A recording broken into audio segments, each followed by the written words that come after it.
Welcome to Mastermind of GK. Friends, एक बार फिर से आप लोग का स्वागत है मास्टरमाइंड ऑफ जीके में। फ्रेंड्स, आज इस वीडियो में फिजिक्स से 60 महत्वपूर्ण प्रश्न को देखेंगे जो आपके आगामी सभी प्रकार की प्रतियोगिता परीक्षा के लिए काफ़ी ज़्यादा महत्वपूर्ण है, इसलिए पूरा वीडियो जरूर देखें। फ्रेंड्स, पूरा वीडियो देख लें, इसके बाद आपको समझ में आ जाएगा कि क्वेश्चन के लेवल कैसा है। और ये सभी प्रश्न है जो फ्रेंड्स आपका एनसीईआरटी बुक से लिया गया है, ठीक है। तो ये मेरा फिजिक्स का तीसरा वीडियो है, 2 वीडियो इसके पहले अपलोड कर दिए हैं फ्रेंड्स। अगर नहीं देखें तो प्लेलिस्ट में जा करके देख लीजिएगा। तो चलिए फ्रेंड्स, फटाफट देख लेते हैं 60 महत्वपूर्ण प्रश्न फिजिक्स से।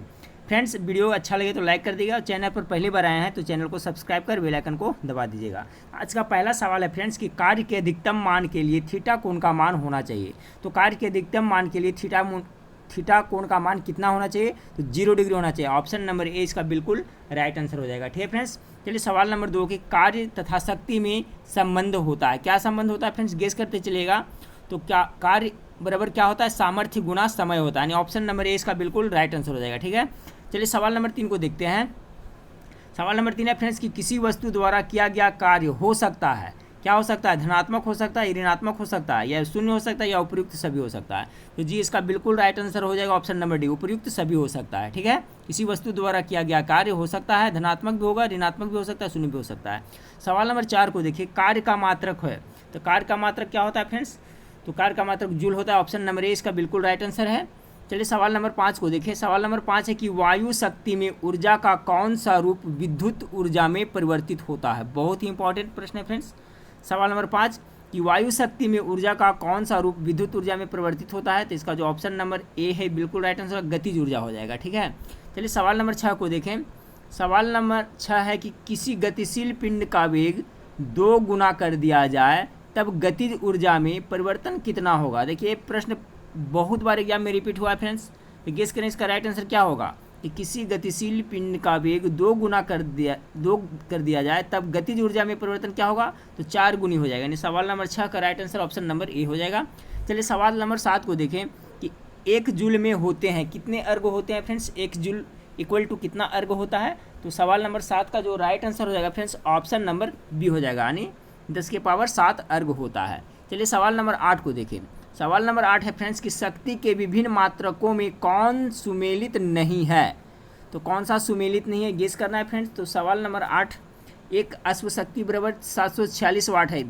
गेस करते चलिएगा फ्रेंड्स, ये सुमेलित है, जी बिल्कुल सुमेलित है। 1 वाट बराबर 0.239 कैलोरी सेकेंड होता है, ये भी सुमेलित है फ्रेंड्स। आपका 1 किलोवाट घंटा बराबर 1.340 अश्व शक्ति, ये भी है जो सुमेलित है। आपका ऑप्शन नंबर डी इसका राइट आंसर होगा फ्रेंड्स, क्योंकि ये सुमेलित नहीं। 1 मेगावाट बराबर इतना अश्व शक्ति, ये है जो गलत है, ठीक है। बाकी 3 सुमेलित है फ्रेंड्स, बाकी आपका ऑप्शन नंबर डी है जो सुमेलित नहीं है। चलिए सवाल नंबर 8 देख लिए फ्रेंड्स। सवाल नंबर 9 को देखें। सवाल नंबर 9 आपका है फ्रेंड्स कि किसी वस्तु के पृथ्वी की ओर गिरने पर उसकी स्थितिज ऊर्जा क्या होगी? बहुत ही महत्वपूर्ण सवाल है। किसी वस्तु के पृथ्वी की ओर गिरने पर उसकी स्थितिज ऊर्जा क्या होगी? तो घटेगी, ठीक है फ्रेंड्स। ऑप्शन नंबर बी इसका बिल्कुल राइट आंसर हो जाएगा। किसी वस्तु के पृथ्वी की ओर गिरने पर उसकी स्थितिज ऊर्जा क्या होती है? तो घटेगी। सवाल नंबर 10 को देखें। निम्नलिखित में से कौन सा सुमेलित नहीं है? तो गेस करिएगा फ्रेंड्स। ऑप्शन ए में लाउड स्पीकर। तो लाउड स्पीकर का फंक्शन क्या होता है, कार्य क्या होता है? विद्युत ऊर्जा को ध्वनि ऊर्जा में, ये सुमेलित है, बिल्कुल राइट है। याद करते चलेगा फ्रेंड्स, लाउड स्पीकर का कार्य क्या है? तो विद्युत ऊर्जा को ध्वनि ऊर्जा में बदल देता है। ऑप्शन नंबर बी है परमाणु बम। तो परमाणु बम है जो को रासायनिक ऊर्जा को नाभिकीय ऊर्जा में, ये भी सुमेलित है, ठीक है। ऑप्शन नंबर सी आपका देखिए डायनमो यांत्रिक ऊर्जा को विद्युत ऊर्जा में परिवर्तित करता है, ये भी सुमेलित है। डी ट्रांसमीटर विद्युत चुम्बकीय ऊर्जा को विद्युत ऊर्जा, ये सुमेलित नहीं है, ठीक है फ्रेंड्स, क्योंकि ट्रांसमीटर है जो विद्युत चुम्बकीय तरंग को क्या करता है? प्रसारण करता है, प्रसारित करता है, ना कि विद्युत चुम्बकीय ऊर्जा को विद्युत ऊर्जा में परिवर्तित करता है, ठीक है। ट्रांसमीटर है जो विद्युत चुम्बकीय तरंग को क्या करता है? प्रसारित करता है। तो ऑप्शन नंबर डी है जो सुमेलित नहीं, इसलिए राइट आंसर आपका ऑप्शन नंबर डी हो जाएगा, ठीक है। चलिए सवाल नंबर 11 को देखें। सवाल नंबर 11 है कि ऊर्जा संरक्षण का आशय है, क्या है? तो ऊर्जा का सृजन और विनाश होता है, नहीं। ऊर्जा का सृजन हो सकता है, ऊर्जा का सृजन नहीं हो सकता परंतु विनाश हो सकता है। डी में फ्रेंड्स ऊर्जा का न तो सृजन हो सकता है और न ही विनाश होता है, जी बिल्कुल राइट आंसर आपका डी हो जाएगा, ठीक है। जैसा कि आप लोग जानते हैं फ्रेंड्स कि ऊर्जा न तो सृजन हो सकता है और न ही विनाश होता है, जी बिल्कुल राइट आंसर आपका डी हो जाएगा, ठीक है। चलिए सवाल नंबर 12 को देखें। सवाल नंबर 12 है कि ऊर्जा संरक्षण का आशय है, क्या है? तो ऊर्जा का सृजन और विनाश होता है, नहीं। ऊर्जा का सृजन नहीं हो सकता परंतु विनाश हो सकता है। डी में फ्रेंड्स ऊर्जा का न तो सृजन हो सकता है और न ही विनाश होता है, जी बिल्कुल राइट आंसर आपका डी हो जाएगा, ठीक है। ऊर्जा का ना तो सृजन हो सकता है और न ही विनाश हो सकता है। ऊर्जा को एक रूप से दूसरे रूप में परिवर्तित किया जा सकता है। ठीक है, तो ऑप्शन नंबर डी है जो बिल्कुल सही है। ऊर्जा संरक्षण का आशय क्या है? तो ऊर्जा का न तो सृजन हो सकता है और न ही विनाश हो सकता है, एक रूप से दूसरे रूप में परिवर्तित किया जा सकता है। सवाल नंबर 12 को देखें। प्रकाशीय वोल्टीय सेल के प्रयोग से सौर ऊर्जा का रूपांतरण करने में निम्न में से किसका उत्पादन होता है? सवाल एक बार फिर से सुने फ्रेंड्स कि प्रकाशीय वोल्टीय सेल के प्रयोग से सौर ऊर्जा का रूपांतरण करने में निम्न में से किसका उत्पादन होता है? तो किसका उत्पादन होता है? सिंपल सा विद्युत ऊर्जा का होता है। ऑप्शन नंबर 20 का बिल्कुल राइट आंसर हो जाएगा। सवाल नंबर 13 को देखें कि निम्नलिखित में से किस में गतिज ऊर्जा नहीं है? बहुत ही वीवीआई सवाल है, गेस करें इसका राइट आंसर क्या होगा फ्रेंड्स। फिर मैं इसका सही आंसर बताऊंगा फ्रेंड्स, आप उससे मिलाइएगा। निम्नलिखित में से किस में गतिज ऊर्जा नहीं है? चली हुई गोली में, बहता हुआ जल में, चलता हुआ हथौड़ा में, खींचा हुआ धनुष में, किस में होगा? तो आपका ऑप्शन नंबर डी इसका राइट आंसर हो जाएगा। ठीक है, निम्नलिखित में से किस में गतिज ऊर्जा नहीं है? तो खींचा हुआ धनुष में गतिज ऊर्जा नहीं है। चलिए सवाल नंबर 14 को देखें कि घड़ी के स्प्रिंग में भंडारित ऊर्जा है। गेस करें फ्रेंड्स क्या होता है? तो घड़ी के स्प्रिंग में आपका स्थितिज ऊर्जा भंडारित होता है। ऑप्शन नंबर 20 का बिल्कुल राइट आंसर हो जाएगा। ठीक है, सवाल नंबर 15 को देखें। सवाल नंबर 15, निम्नलिखित में कौन सुमेलित नहीं है? इसमें से कौन सा सुमेलित नहीं है? तो 15 का फ्रेंड्स आपका राइट आंसर हो जाएगा आपका ऑप्शन नंबर डी। ठीक है, ये सुमेलित नहीं है। बाकी आपका 1 कैलोरी बराबर 4.184 जूल होता है। 1 वाट घंटा बराबर 3.6 मेगा जूल होता है। उसके बाद 1 किलो वाट घंटा बराबर 3.6 इंटू 10⁻⁶ जूल होता है। ठीक है फ्रेंड्स, जबकि 1 अर्ग बराबर दिया है फ्रेंड्स आपका कितना? 10⁻⁻⁴। ये बिल्कुल गलत है, क्योंकि फ्रेंड्स 1 अर्ग बराबर कितना होता है? तो 10⁻⁷ जूल होता है। याद रखिएगा 1 अर्ग बराबर कितना होता है? 10⁻⁷ जूल होता है। इसलिए आपका ये डी है जो सुमेलित नहीं है। ठीक है फ्रेंड्स, ये 15 सवाल था फ्रेंड्स। तो ये 15 सवाल आपका था कार्य, ऊर्जा एवं शक्ति से। ठीक है फ्रेंड्स, बाकी है जो आपको द्रव्य के सामान्य गुण से 45 प्रश्न को देखेंगे। ठीक है फ्रेंड्स, और ये चैप्टर काफ़ी इंपॉर्टेंट है फ्रेंड्स, इसका भी जरूर देखिएगा पूरा बस प्रश्न को। देखिए सवाल नंबर 1 है फ्रेंड्स कि द्रव्य की आयनीकृत अवस्था है। तो द्रव्य की आयनीकृत अवस्था क्या है? गेस करें इसका राइट आंसर क्या होगा। ऑप्शन ए में दिया हुआ ठोस, बी में द्रव, सी में गैस और डी में प्लाज्मा। तो सवाल नंबर 1 का जो राइट आंसर हो जाएगा फ्रेंड्स ऑप्शन नंबर डी हो जाएगा। ठीक है, द्रव्य की आयनीकृत अवस्था क्या है? तो प्लाज्मा है। ठीक है, चलिए सवाल नंबर 2 को देखें कि द्रव बूंद की संकुचित होकर न्यूनतम क्षेत्र घेरने की प्रवृत्ति का कारण होता है। क्या कारण होता है? तो सरफेस टेंशन होता है फ्रेंड्स, यानी पृष्ठ तनाव होता है। ऑप्शन नंबर 20 का बिल्कुल राइट आंसर होगा। द्रव बूंद की संकुचित होकर न्यूनतम क्षेत्र घेरने की प्रवृत्ति का कारण होता है, तो पृष्ठ तनाव होता है। सवाल नंबर 3 है कि प्रत्यास्था गुणांक का मात्रक है, क्या होता है? तो इसका होता है किग्रा प्रति मीटर सेकेंड स्क्वायर। ठीक है फ्रेंड्स, यानी ऑप्शन नंबर 20 का बिल्कुल राइट आंसर हो जाएगा। प्रत्यास्था गुणांक का मात्रक क्या होगा? तो ऑप्शन नंबर 20 का बिल्कुल राइट आंसर हो जाएगा। सवाल नंबर 4 को देखें कि हुक का नियम किससे संबंधित है? गेस करें फ्रेंड्स, हुक का नियम किससे संबंधित है? तो हुक का नियम आपका प्रत्यास्था से संबंधित है, इसलिए ऑप्शन नंबर बी इसका बिल्कुल राइट आंसर हो जाएगा। सवाल नंबर 5 को देखें। सवाल नंबर 5 है कि जब कोई बाह्य बल न लगा हो तो द्रव की एक छोटी बूंद की आकृति निर्धारित होती है। ठीक है, किससे निर्धारित होती है? सवाल बहुत ही महत्वपूर्ण है, एक बार फिर से सुने कि जब कोई बाह्य बल न लगा हो तब द्रव की एक छोटी बूंद की आकृति निर्धारित होती है। किससे निर्धारित होती है? तो इसका जो राइट आंसर हो जाएगा फ्रेंड्स ऑप्शन नंबर ए हो जाएगा। ठीक है, द्रव के पृष्ठ तनाव से निर्धारित होती है। सवाल नंबर 5 का राइट आंसर हो गया फ्रेंड्स आपका। सवाल नंबर 5 का राइट आंसर हो गया फ्रेंड्स आपका ऑप्शन नंबर ए हो गया। ठीक है, द्रव के पृष्ठ तनाव से 5 का ए। चलिए सवाल नंबर 6 को देखें। सवाल नंबर 6 है फ्रेंड्स कि निम्नलिखित में सही कथन चुनिए। सही कथन इनमें से कौन सा है? तो ठोस का गलनांक निश्चित होता है, द्रवों का हिमांक एवं घनत्व ठोसों की अपेक्षा कम होता है, गैसों का क्रांतिक ताप निश्चित होता है। इसका सभी ऑप्शन सही है फ्रेंड्स। सही कथन यानी कि उपयुक्त सही हो जाएगा। ठीक है, ऊपर का जो तीनों दिया हुआ है वो सभी है जो सही है। निम्नलिखित में से सही कथन को चुनिए। तो सभी कथन सही है। ठोसों का गलनांक निश्चित होता है, सही है। द्रवों का हिमांक एवं घनत्व ठोसों की अपेक्षा कम होता है, सही बात है। गैसों का क्रांतिक ताप निश्चित होता है, ये भी सही है, ठीक है। तो छो का right answer option number D हो जाएगा। सवाल नंबर 7 को देखें कि शीशे के पात्र में रखे जल के अणुओं तथा शीशों के अणुओं के मध्य आकर्षण बल होता है, कौन सा होता है फ्रेंड्स? ससंजक होता है या असंजक होता है? बहुत ही महत्वपूर्ण सवाल है। तो इसका जो राइट आंसर हो जाएगा फ्रेंड्स ऑप्शन नंबर बी हो जाएगा, असंजक बल होता है, ठीक है। शीशे के पात्र में रखे जल के अणुओं तथा शीशे के अणुओं के मध्य आकर्षण बल कैसा होता है? असंजक बल होता है। सवाल नंबर 7 का right answer option number B हो गया। सवाल नंबर 8 को देखें कि जल का अधिकतम घनत्व है, तो केल्विन में पूछा जा रहा है फ्रेंड्स। तो केल्विन में कितना होगा जल का अधिकतम घनत्व, गेस करें। इसका जो राइट आंसर हो जाएगा फ्रेंड्स आपका ऑप्शन नंबर बी हो जाएगा, ठीक है। 277 केल्विन जल का अधिकतम घनत्व केल्विन में कितना होता है? तो 277। चलिए सवाल नंबर 9 को देखें।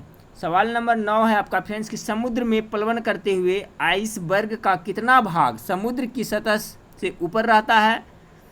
तो कितना रहता है फ्रेंड्स आपका, गेस करें। बहुत ही महत्वपूर्ण सवाल है। तो 1/, कितना होता है?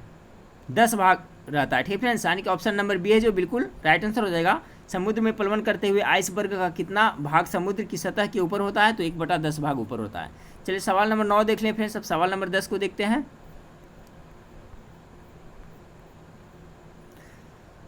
सवाल नंबर 10 है फ्रेंड्स आपका कि बादलों के वायुमंडल में तैरने का कारण है उनका कम क्या? तो 10 का क्या होगा फ्रेंड्स? डेंसिटी कम होता है, इसी कारण से तैरता है। तो सवाल नंबर 10 का राइट आंसर हो जाएगा ऑप्शन नंबर डी, बादलों के वायुमंडल में तैरने का कारण है उनका कम घनत्व। चलिए सवाल नंबर 11 को देखें। पूरा वीडियो जरूर देखिएगा फ्रेंड्स, क्योंकि ये बहुत ही महत्वपूर्ण चैप्टर है। इससे 1-2 सवाल कोई भी एग्जाम हो उसमें पूछा ही जाता है। 11 नंबर प्रश्न को देखिए। लोहे की किल पारे पर क्यों तैरती है जबकि जल में डूब जाती है? इसका क्या राइट आंसर होगा फ्रेंड्स? तो ऑप्शन नंबर सी इसका बिल्कुल राइट आंसर है, ठीक है।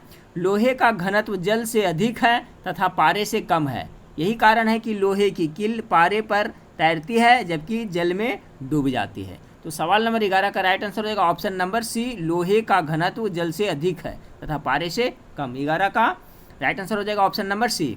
सवाल नंबर 12 को देखें। सवाल नंबर 12 आपका है फ्रेंड्स कि सबसे कम प्रत्यास्था प्रभाव प्रदर्शित करने वाला पदार्थ है। तो सबसे कम प्रत्यास्था प्रदर्शित करने वाला पदार्थ कौन सा है, गेस करें।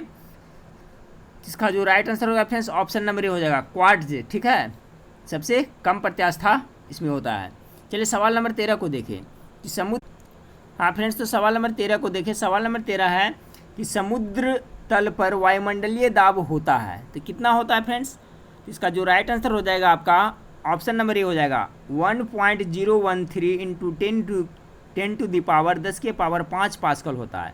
समुद्र तल पर वायुमंडलीय दाब होता है, तो कितना होता है फ्रेंड्स? तो ऑप्शन नंबर ए इसका बिल्कुल राइट आंसर है। चलिए सवाल नंबर 14 को देखें कि नैनो द्रव्यों का सर्वाधिक महत्वपूर्ण गुण होता है, क्या होता है? तो घर्षण होता है। महत्वपूर्ण गुण क्या होता है? घर्षण होता है। ऑप्शन नंबर ए इसका बिल्कुल राइट आंसर है। सवाल नंबर 15 को देखें। जल में एल्कोहल मिलाने पर जल के पृष्ठ तनाव में क्या होगा? बहुत ही विव्यापक प्रश्न है फ्रेंड्स, गेस करें। तो देखिए जल में अल्कोहल मिलाने पर जल के पृष्ठ तनाव में क्या होता है? कमी होता है, ठीक है। ऑप्शन नंबर ए इसका बिल्कुल राइट आंसर हो जाएगा। सवाल नंबर 15 का right answer option number A हो गया। चलिए सवाल नंबर 16 को देखें। रबर की अपेक्षा स्टील अधिक प्रत्यास्थ है क्योंकि? तो सवाल नंबर 16 का राइट आंसर हो जाएगा ऑप्शन नंबर सी, ठीक है। अधिक विरूपक बल की आवश्यकता होती है। रबर की अपेक्षा स्टील अधिक प्रत्यास्थ है क्योंकि अधिक विरूपक बल की आवश्यकता होती है। सवाल नंबर 16 का right answer option number C हो जाएगा, ठीक है। चलिए सवाल नंबर 17 को देखें। सवाल नंबर 17 है कि एक सुई जल में डूब जाती है जबकि लोहे से बना जहाज जल पर तैरता है।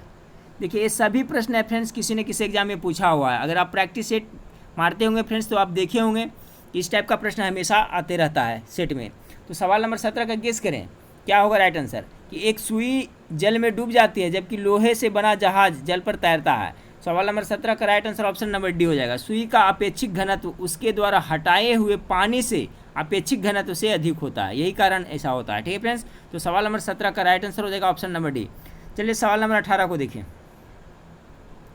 सवाल नंबर 18 आपका है फ्रेंड्स कि किसी निकाय का दाब वायुमंडलीय दाब से अधिक है तब गेज दाब का मान क्या होगा? धनात्मक होगा, ऋणात्मक होगा या केवल बी होगा या अपरिवर्तित रहेगा। बहुत ही महत्वपूर्ण सवाल है फ्रेंड्स, एक बार फिर से सुने कि किसी निकाय का दाब वायुमंडलीय दाब से अधिक है तब गेज दाब का मान क्या होगा।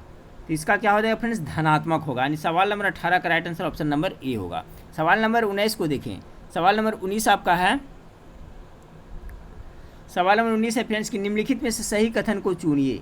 सही कथन कौन सा है फ्रेंड्स, आपको चुनना है। तो देखिए इसका जो राइट आंसर हो जाएगा फ्रेंड्स ऑप्शन नंबर डी है, ठीक है, अनुपयुक्त सभी है, ठीक है। तो क्या देख लेते हैं एक बार, गुरुत्वीय प्रभाव की अनुपस्थिति में द्रव के अंदर प्रत्येक बिंदु पर समान दाब कार्य करता है, ये सही है फ्रेंड्स, ध्यान से सुनते चलिएगा। दूसरा कथन है द्रव का दाब तलों के क्षेत्रफल निर्भर नहीं करता है, ये भी आपका सही है। तीसरा है friends hydraulic lift, hydraulic brake एवं हाइड्रोलिक प्रेस पास्कल के सिद्धांत पे कार्य करता है, ये भी सही है। तो देखिए फ्रेंड्स इसमें बहुत सारा जीएस बन रहा है, तो सभी को याद रखिएगा। देखिए ये महत्वपूर्ण है कि जो हाइड्रोलिक लिफ्ट, हाइड्रोलिक ब्रेक एवं हाइड्रोलिक प्रेस सभी है जो पास्कल के सिद्धांत पर कार्य करता है, ठीक है, और याद रखिएगा। और कह रहा है फ्रेंड्स कि द्रव का दाब तलों के क्षेत्रफल निर्भर नहीं करता है, तो इसके सभी कथन सही है फ्रेंड्स। चलिए सवाल नंबर 20 को देखें कि किस ताप पर पानी का घनत्व अधिकतम होता है। मेरे ख्याल से इसका जवाब सबको पता होना चाहिए फ्रेंड्स। तो 4 डिग्री सेल्सियस पे क्या होता है, पानी का डेंसिटी यानी घनत्व अधिकतम होता है। ऑप्शन नंबर ए इसका बिल्कुल राइट आंसर हो जाएगा। चलिए सवाल नंबर 21 को देखते हैं। सवाल नंबर 21 है फ्रेंड्स कि द्रव बूंद की संकुचित होकर न्यूनतम क्षेत्र घेरने की प्रवृत्ति का कारण होता है, क्या होता है, तो सरफेस टेंशन होता है। ऑप्शन नंबर ए इसका बिल्कुल राइट आंसर हो जाएगा। चलिए सवाल नंबर 22 को देखें कि वस्तु की मात्रा बदलने पर अपरिवर्तित रहेगा। बहुत ही इंपॉर्टेंट प्रश्न है फ्रेंड्स, गेस करें। कह रहा है कि वस्तु की मात्रा बदलने पर अपरिवर्तित क्या रहता है, मात्रा बदलाएगा तो क्या होगा इसका right answer option number D यानी डेंसिटी, ठीक है फ्रेंड्स। घनत्व है जो अपरिवर्तित रहेगा, किसी वस्तु की मात्रा अगर बदला जाए तो आपका इसका डेंसिटी है जो उसमें कोई परिवर्तन नहीं होगा। तो सवाल नंबर 22 का जो राइट आंसर है ऑप्शन नंबर डी हो जाएगा। चलिए सवाल नंबर 23 को देखें। सवाल नंबर 23 है कि वर्षा की बूंद की गोलाकार आकृति का कारण है, क्या होता है फ्रेंड्स, सरफेस टेंशन पृष्ठ तनाव के कारण ऐसा होता है। तो ऑप्शन नंबर 20 का बिल्कुल राइट आंसर है। चलिए सवाल नंबर 24 को देखें कि सेविंग ब्रश कांक जल से बाहर निकालने पर उस पर बाल आपस में चिपक जाते हैं, क्यों चिपक जाते हैं, इसका राइट आंसर हो जाएगा फ्रेंड्स आपका पृष्ठ तनाव, यानी ऑप्शन नंबर ए बिल्कुल राइट आंसर है। ये सभी प्रश्न है जो फ्रेंड्स किसी न किसी एग्जाम में पूछा हुआ है। सेविंग ब्रश कांक जल से बाहर निकालने पर उस पर बाल आपस में चिपक जाते हैं पृष्ठ तनाव के कारण। सवाल नंबर 25 को देखें, बॉल पेन किस सिद्धांत पर कार्य करता है, तो ये भी आपका सरफेस टेंशन पर काम करता है फ्रेंड्स। ऑप्शन नंबर ए इसका बिल्कुल राइट आंसर हो जाएगा, बॉल पेन है जो पृष्ठ तनाव के सिद्धांत पर कार्य करता है। चलिए सवाल नंबर 26 को देखें। सवाल नंबर 26 है कि केश नली में किसी द्रव का चढ़ना या उतरना किस पर निर्भर करता है, गेस करें फ्रेंड्स। जो केश नली होता है उसमें किसी द्रव का चढ़ना या उतरना किस पर निर्भर करता है, उसकी त्रिज्या पे, लंबाई पे या क्षेत्रफल पे, या इनमें से कोई नहीं। तो सवाल नंबर 26 का राइट आंसर होगा फ्रेंड्स उसकी त्रिज्या पे डिपेंड करता है, निर्भर करता है। ऑप्शन नंबर ए इसका बिल्कुल राइट आंसर हो जाएगा 26 का ए। चलिए सवाल नंबर 27 को देखते हैं। सवाल नंबर 27 आपका है फ्रेंड्स कि निम्नलिखित में से किस एक के लिए केशिकत्व एकमात्र कारण नहीं है, निम्नलिखित में से किस एक के लिए केशिकत्व एकमात्र कारण नहीं है। तो पहला है फ्रेंड्स स्याही का सोखना, सही है। भूमिगत जल का ऊपर चढ़ना, ये भी सही है। सूती कपड़े पर जल की बूंद का फैलना, ये भी सही है। पौधे की जड़ों से जल का इसके पूर्ण समूह की ओर बढ़ना, ये आपका राइट आंसर है फ्रेंड्स ऑप्शन नंबर डी। निम्नलिखित में से किस एक के लिए केशिकत्व एकमात्र कारण नहीं है, तो आपका पौधे की जड़ों से जल का इसके पूर्ण समूह की ओर बढ़ना ये नहीं है, बाकी सभी में है, ठीक है फ्रेंड्स। जैसे स्याही का सोखना ये सब केशिकत्व के कारण होता है, भूमिगत जल का ऊपर चढ़ना केशिकत्व के कारण होता है, सूती कपड़े पर जल की बूंद का फैलना केशिकत्व के कारण होता है, जबकि पौधे की जड़ों से जल का इसके पूर्ण समूह की ओर बढ़ना केशिकत्व के कारण नहीं होता है। ऑप्शन नंबर डी इसका बिल्कुल राइट आंसर हो जाएगा। चलिए सवाल नंबर 28 को देखिए। ऑटोमोबाइल्स में जलीय ब्रेक किस सिद्धांत पर कार्य करता है, गेस करें फ्रेंड्स इसका राइट आंसर क्या होगा, अभी मैंने बताया था। तो ऑटोमोबाइल्स में जलीय ब्रेक है आपका पास्कल का नियम पे कार्य करता है, ठीक है। तो ऑप्शन नंबर आपका सी बिल्कुल इसका राइट आंसर हो जाएगा, ठीक है। सवाल नंबर 29 को देखें, ताप बढ़ने पर श्यानता क्या होता है? गेस करें फ्रेंड्स क्या होगा। सवाल नंबर 29 का, ताप बढ़ने से क्या होता है? गैस एवं द्रव दोनों की बढ़ जाएगी। ताप बढ़ने पर श्यानता गैस एवं द्रव दोनों की बढ़ जाएगी, गैस एवं द्रव दोनों की घट जाएगी, गैस की बढ़ेगी तथा द्रव की घटेगी, गैस की घटेगी तथा द्रव की बढ़ेगी। तो इसका जो राइट आंसर हो जाएगा फ्रेंड्स ऑप्शन नंबर सी हो जाएगी, ठीक है। कि ताप बढ़ने पर श्यानता गैस की बढ़ेगी तथा द्रव की घटेगी। बहुत ही महत्वपूर्ण सवाल है फ्रेंड्स, याद रखिएगा कि ताप टेम्परेचर बढ़ाने पर गैस की श्यानता बढ़ेगी और द्रव की घटेगी। चलिए सवाल नंबर 30 को देखें कि लालटेन में मिट्टी का तेल बत्ती में चढ़ जाता है। मेरे ख्याल से इसका जवाब सबको पता होना चाहिए, किसके कारण होता है? केशिकत्व के कारण होता है। ऑप्शन नंबर सी इसका बिल्कुल राइट आंसर हो जाएगा। सवाल नंबर 31 को देखें कि बर्नौली प्रमेय आधारित है। किस पे आधारित है फ्रेंड्स? तो आपका ऊर्जा संरक्षण पर आधारित है, कि संवेग संरक्षण पे आधारित है, या द्रव्यमान संरक्षण पे आधारित है, या वेग संरक्षण पे आधारित है। गेस करें राइट आंसर क्या होगा? बर्नौली प्रमेय आधारित है। इसका राइट आंसर हो जाएगा फ्रेंड्स ऑप्शन नंबर बी, ऊर्जा संरक्षण के सिद्धांत पे आधारित है बर्नौली प्रमेय। चलिए सवाल नंबर 32 को देखते हैं। सवाल नंबर 32 है, वायुयान कार्य करता है। गेस करें फ्रेंड्स इसका राइट आंसर क्या होगा? तो देखिए वायुयान जो कार्य करता है बर्नौली के सिद्धांत पे कार्य करता है, यानी 32 का right answer option number B हो जाएगा। चलिए सवाल नंबर 33 को देखें, पेंट गन आधारित है। पेंट गन आधारित किस पे है? तो ये भी है जो आपका बर्नौली सिद्धांत पे है। देखिए फ्रेंड्स ये सब प्रश्न को जरूर याद रखिए। अभी हमने देखा वायुयान कार्य करता है बर्नौली के सिद्धांत पे, ठीक है। और बर्नौली का प्रमेय आधारित है किस पे फ्रेंड्स? तो 31 का हमने देखा था अभी क्या, ऊर्जा के संरक्षण पे। ये तीनों बहुत ही महत्वपूर्ण है। फिर पेंट गन आधारित किस पे है? तो ये भी याद रखिए बर्नौली के सिद्धांत पे है। 33 का हो गया। चलिए अगला सवाल है कि आर्किमिडीज का नियम निम्नलिखित में से किससे संबंधित है? तो किससे संबंधित है? ए में दिया है पलवन का नियम, बी में समकोण त्रिभुज का नियम, सी में गुरुत्वाकर्षण का नियम, डी इनमें से कोई नहीं। तो आपका आर्किमिडीज का नियम है जो पलवन का नियम से संबंधित। ऑप्शन नंबर ए इसका बिल्कुल राइट आंसर हो जाएगा, ठीक है फ्रेंड्स। चलिए क्वेश्चन नंबर 35 को देखते हैं। क्वेश्चन नंबर 35 आपका है फ्रेंड्स कि निम्नलिखित में से कौन बर्नौली प्रमेय पर आधारित नहीं है? देखिए इससे बहुत सारे क्वेश्चन सीखने को मिले फ्रेंड्स, गेस करें। फिल्टर पंप आपका बर्नौली सिद्धांत पर आधारित है। क्रिकेट की गेंद का स्विंग होना ये भी बर्नौली सिद्धांत पर कार्य करता है। तेज गति से गतिमान रेलगाड़ी के प्लेटफॉर्म के खड़े होने पर गिरने का जोखिम ये भी बर्नौली पे काम करता है फ्रेंड्स। तो इसका राइट आंसर क्या हो जाएगा? ऑप्शन नंबर डी, वर्षा के बूंद की चाल, ठीक है। ये है जो बर्नौली सिद्धांत पे कार्य नहीं करता है। तो अब यहाँ से बहुत कुछ सीखने को मिला फ्रेंड्स, ये सभी याद रखेगा। हो सकता है इसे प्रश्न पूछा जाए फ्रेंड्स कि फिल्टर पंप है जो किस सिद्धांत पे आधारित है? तो बर्नौली के प्रमेय पे आधारित है। क्रिकेट की गेंद का स्विंग होना ये भी बर्नौली पे आधारित है।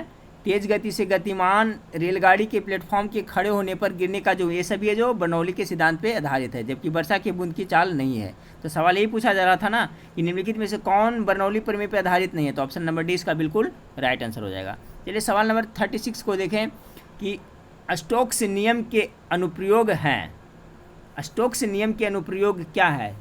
इसका जो राइट आंसर होगा फ्रेंड्स आपका ऑप्शन नंबर डी, ठीक है। ए और बी दोनों, वर्षा के बूंदों की चाल और पैराशूट लेकर उतरना। तो ये भी बहुत ही भी आई प्रश्न है फ्रेंड्स। देखिए वर्षा की बूंदों की चाल किसके नियम से संबंधित है? तो स्टोक्स नियम के अनुप्रयोग से संबंधित है, ठीक है। तो याद रखिएगा वर्षा के बूंदों की चाल और पैराशूट लेकर उतरना है सभी है जो स्टोक्स नियम के अनुप्रयोग है।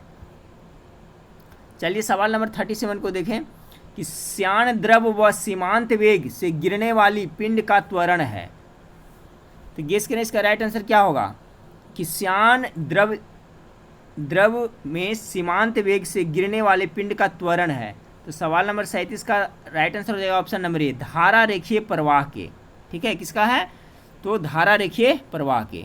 चलिए 38 को देखते हैं फ्रेंड्स। सवाल नंबर 38 आपके सामने है कि साबुन के बुलबुले के अंदर का दाब क्या होता है? बहुत ही इंपॉर्टेंट सवाल है फ्रेंड्स, गेस करें। तो देखिए जो साबुन के बुलबुले के अंदर का जो दाब होता है वो वायुमंडलीय दाब से क्या होता है? अधिक होता है या कम होता है? गेस करें फ्रेंड्स। तो अधिक होता है। ऑप्शन नंबर ए इसका बिल्कुल राइट आंसर हो जाएगा। साबुन के बुलबुले के अंदर का दाब वायुमंडलीय दाब से अधिक होता है। ऑप्शन नंबर ए इसका बिल्कुल राइट आंसर है। सवाल नंबर 39 को देखें कि लैंप की बत्ती में तेल किसके कारण ऊपर चढ़ता है? अभी हम लोग देख चुके थे फ्रेंड्स। इसका क्या हो जाएगा right answer? Option number B हो जाएगा, केशिकत्व घटना के कारण। सवाल नंबर 40 को देखें। सवाल नंबर 40 है कि फाउंटेन किस सिद्धांत पे कार्य करता है? ठीक है फ्रेंड्स, तो किस सिद्धांत पे कार्य करता है? तो ऑप्शन ए में द्रव का उच्च से निम्न विभव की ओर प्रवाह, बी में बर्नौली का सिद्धांत, और सी में आपका क्या है फ्रेंड्स, देख लेते हैं। सी में केशिका क्रिया और डी में है द्रव की श्यानता। तो केशिकत्व क्रिया के कारण होता है फ्रेंड्स, तो ऑप्शन नंबर सी इसका बिल्कुल राइट आंसर हो जाएगा। चलिए सवाल नंबर 41 को देखें। सवाल नंबर 41 है कि जब कुएं से पानी की बाल्टी को ऊपर खींचते हैं तो हमें आभास होता है कि बाल्टी, क्या आभास होता है? बाल्टी पानी की सतह से ऊपरी भारी हो गई है, पानी की सतह से ऊपर हल्की हो गई है, पानी से बाहर आकर स्थिरता खो बैठी है, पानी से बाहर आकर उसके द्रव्यमान में वृद्धि हुई है। तो गेस करें इसका राइट आंसर क्या होगा? देखिए इस टाइप का प्रश्न हमेशा पूछा जाता है। तो जब कुएं से पानी की बाल्टी को ऊपर खींचते हैं तो हमें आभास होता है कि बाल्टी पानी की सतह से ऊपरी भारी हो गई है। ठीक है, राइट आंसर इसका हो जाएगा ऑप्शन नंबर ए, पानी की सतह से ऊपरी भारी हो गई है। चलिए सवाल नंबर 42 को देखें। ठीक है फ्रेंड्स, 42 को देखें। कथन ए में दिया हुआ है आपका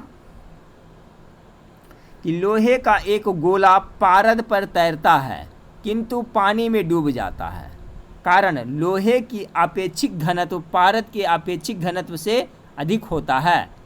अब फ्रेंड्स आपको चुनना है कुट में। तो सवाल नंबर आपका जो 42 है इसका राइट आंसर है फ्रेंड्स ऑप्शन नंबर सी, ए सही है परंतु आर गलत है। ठीक है, ए सही है परंतु आर गलत है। अब कैसे फ्रेंड्स देखिए कि लोहे का एक गोला पारद पर तैरता है, सही बात है, किंतु पानी में डूब जाता है। इसका जो कारण बताया जा रहा है लोहे का अपेक्षिक घनत्व पारद के अपेक्षिक घनत्व से अधिक होता है, नहीं बिल्कुल गलत है, कम होता है। ठीक है फ्रेंड्स, तो ये गलत है। तो इसका राइट आंसर क्या होगा फ्रेंड्स? ऑप्शन नंबर सी, यानी ए सही है परंतु आर गलत है। चलिए सवाल नंबर 43 को देखिए। सवाल नंबर 43 आपका फ्रेंड्स कि कड़े जाड़े में झील की सतह हिमशितित हो जाती है किंतु उसी तल में जल द्रव अवस्था में बना रहता है, यह किस कारण ऐसा होता है? तो सवाल नंबर 43 का जो राइट आंसर हो जाएगा फ्रेंड्स ऑप्शन नंबर बी, जल की सघनता 4 डिग्री सेल्सियस पर अधिकतम होती है। जी हाँ फ्रेंड्स, कड़े जल में झील की सतह हिमशितित हो जाती है, कहने का मतलब हिमशित यानी बर्फ से ढक जाता है फ्रेंड्स, उसी को कहते हैं, किंतु उसके तल में यानी उसके जो नीचे होता है जल द्रव अवस्था में बना रहता है। यानी ऊपर तो बर्फ़ दिखाई देता है फ्रेंड्स, लेकिन उसके नीचे क्या होता है, जल है जो बर्फ़ नहीं बनता है और जल के रूप में रहता है। ऐसा किस लिए के कारण होता है? क्योंकि जल की सघनता यानी जल का सघनता कहिए या तो डेंसिटी कहिए 4 डिग्री सेल्सियस पे अधिक होती है, ऐसा यही कारण से होता है। ठीक है फ्रेंड्स, तो ये आपका हो गया फ्रेंड्स।